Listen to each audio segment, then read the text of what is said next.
And we begin at 10 with an official make from the National Weather Service. They confirmed tonight 2 tornadoes touched down, at least 2, one in Chautauqua County and another in the town of Eden in Erie County. The drone footage you're seeing here is from Eden.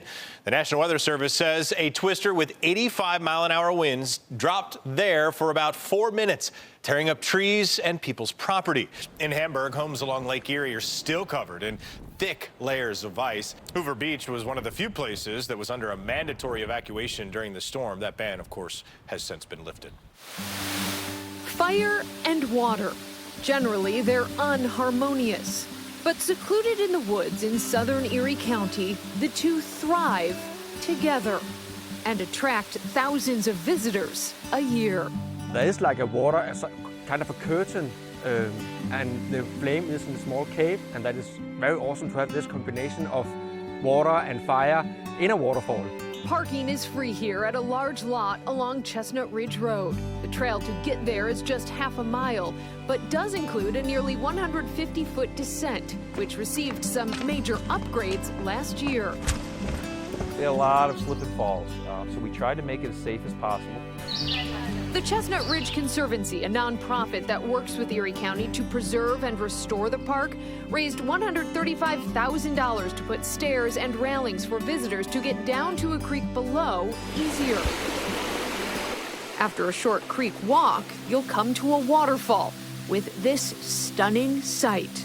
It's breathtaking. It's absolutely beautiful seeing the water running over the flames, seeing it lit. You can also take a lighter if it's not lit and light it yourself. Savannah is right. Despite the name suggesting otherwise, the flame does go out, which was the case when we hiked down here recently. Thankfully, Parks Commissioner Troy Schinzel had a lighter on him just in case. 5,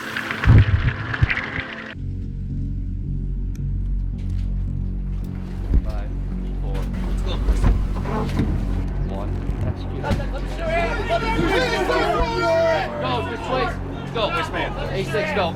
It's the first step in what will likely be a lengthy legal process for the husband and wife who live at this Grider Street home, accused of dealing drugs and guns across Buffalo.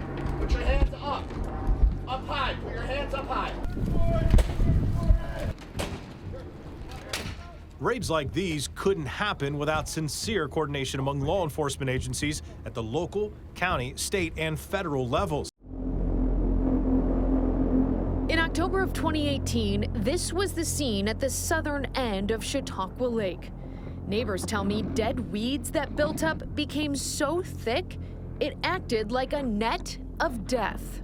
You could see them just flopping around on top. Tens of thousands of fish died. It just broke our hearts. We don't want it to be a swimming pool, but we do want it to be a lake that's navigationable and fishermen can enjoy it.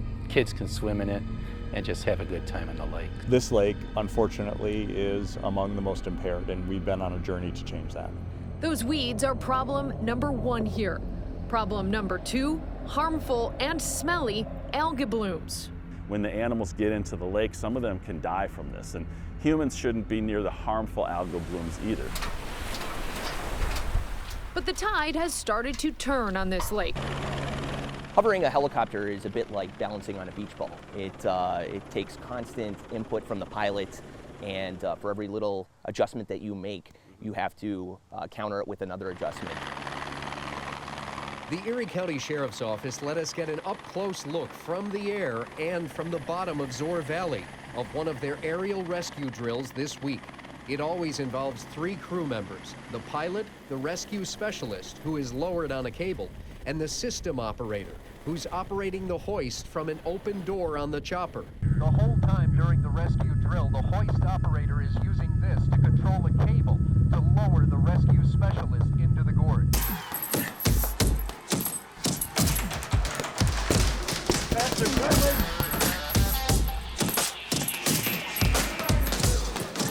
We went from 1,800 square feet to 9,000 square feet. Just about every inch of Parkinson's boxing in the town of Tonawanda was being used on a recent Tuesday morning.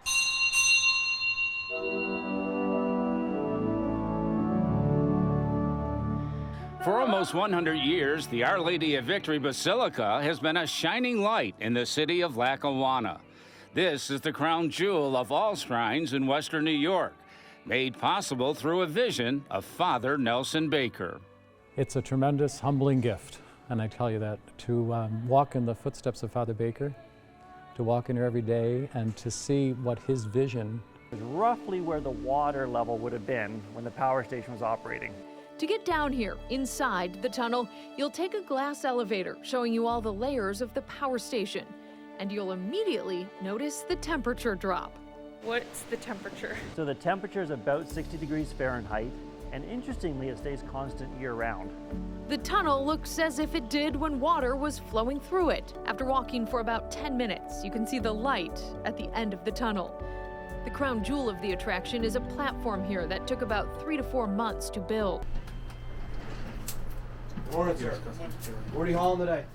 This may seem like the first step in getting commercial goods across an international border, but this Customs and Border Protection officer should be expecting this shipment at this port at this time. The paperwork better be in order, and the driver better have a clean record. Before they even get there, we're going to have some information on that commodity that's coming in. Why leave now? Siddall says sometimes you just need to stir things up.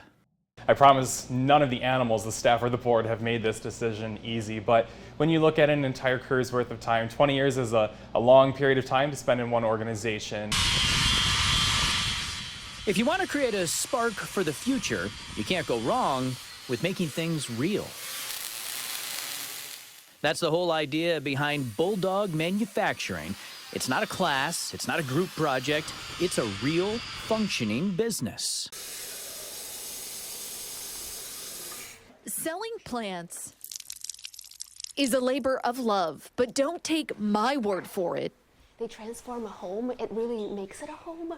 Over here, sure thing. Narina Masanovic and her husband Wesley opened Precious Cargo Plant Shop in the village of Lancaster a little more than a year ago. They say this location was a no-brainer. Customers coming through the door that will say like, oh, we had no idea that your shop was here.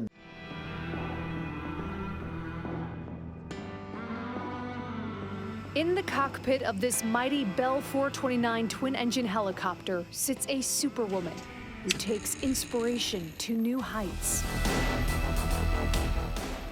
Her name is Becky Hunter, and she is Mercy Flight's first ever female pilot in command. Border Patrol has added a new tool, conducting migrant intake digitally with virtual processing. The way virtual processing works, migrants on the southern border would be in detention cells just like these. Then they would be called up by a Border Patrol agent down there to a virtual processing terminal, just like these, to be interviewed by an agent in Buffalo. Now, my first thought when I hear wetlands, I think swamp. In the 80s, Kathy and Jim Kasperick moved down to Celeron, along with Kathy's sister Peggy and her husband. Definitely a concern. They all now live next door to one another in an area of Chautauqua Lake called Burtis Bay at the southernmost end of the lake. They used to sit in the water with their chairs, but now this is a normal sight. Thick tangles of weeds making wading not so enjoyable. So the seaweed that floats down here gets stuck, it builds up, it starts to decay, to rot, it smells.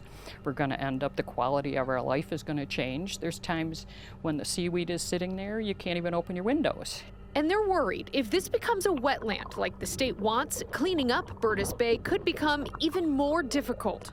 To our understanding, in Region 9, an Article 24 permit for herbicides has never been granted. And so that is a concern to us, because we do not see the invasive species in this lake being controlled simply by harvesting and cutting. There's going to be some point where some other things are going to need to be done, including herbicides or dredging and so forth.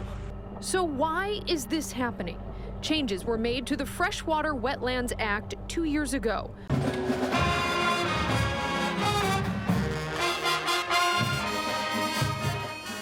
just a big old smile on their face when they see it come around, especially if we're playing a tune. We come around the corner playing Hooked on a Feeling. It's a song everyone knows. They're smiling, they're clapping, they're eating their fried dough. It's great.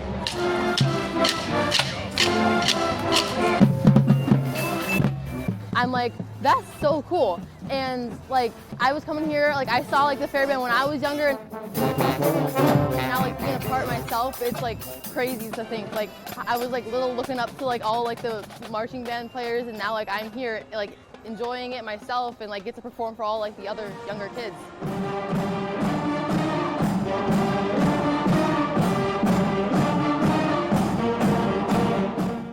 It's just like, oh my God, all these people are here to see us. They actually like, they're enjoying it, and like seeing all the smiles on their faces, it's just an awesome feeling.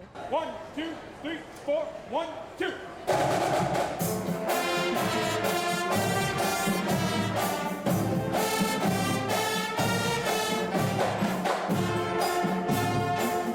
It takes a lot of practice outside of here, and it also takes support from the people around them, because if we have new people, they'll ask the veterans, like, how does this go? Because, you know, there's kids that have been here for 6 years and know most of the tunes, and will help those kids that are just coming in, or help with the guard routine, or help with the sticking for the drummers.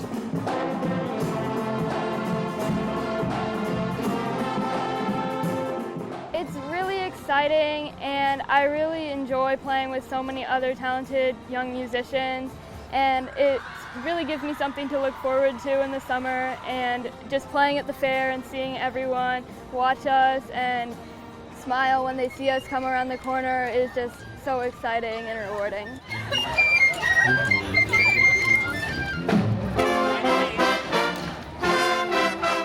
You're part of this group of people who are just all put together so evenly, and it's just awesome being able to like serenade people and having them enjoy everything about it just like you are.